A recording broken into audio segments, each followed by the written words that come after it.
ขอเจริญพรอัตมาภาพพระครูไพศาลโสตกรเจ้าอาวาสวัดทุ่งพระเกตตำบลหนองหานอำเภอสันทรายจังหวัดเชียงใหม่อยากให้ขอเชิญชวนศรัทธาญาติโยมได้ช่วยบำรุงพระพุทธศาสนาในการสร้างซื้อที่ดินถวายเป็นสมบัติของพระพุทธศาสนาครั้งที่3ซึ่งพื้นที่นั้นมี1 ไร่ซึ่งเป็นที่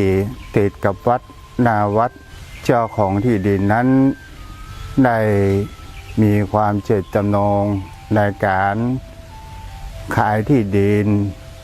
จำนวน1 ไร่นี้1 ล้านบาท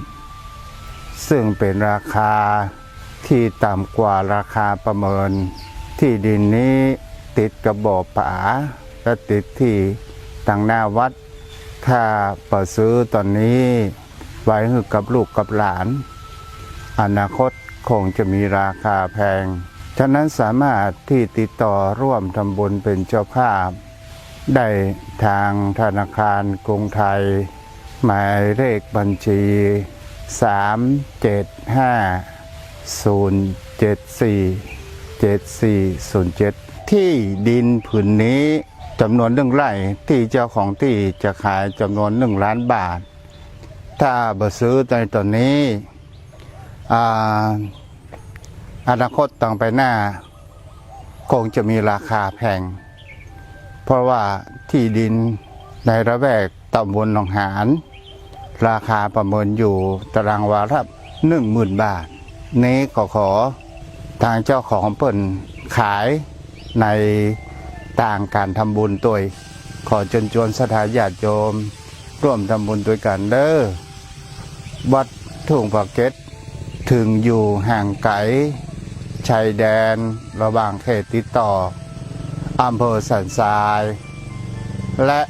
อำเภอแม่ริมแต่มาห่างไกลจากจิตใจศรัทธาญาติโยมที่จะได้ร่วมทำบุญกันตามกำลังเด้อพระขออนุโมทนาบุญที่ศรัทธาญาติโยมได้ร่วมทำบุญในครั้งนี้ขอให้ท่าน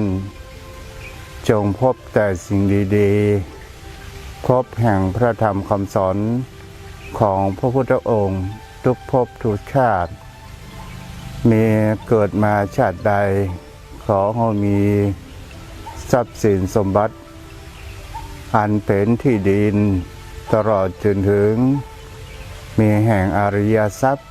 อันประเสริฐที่ติดตามไปทุกภพทุกชาติตลอดจนถึงเข้าสู่พระนิพพานได้หัดสัจธรรมขององค์สมเด็จพระสัมมาสัมพุทธเจ้าเทอญ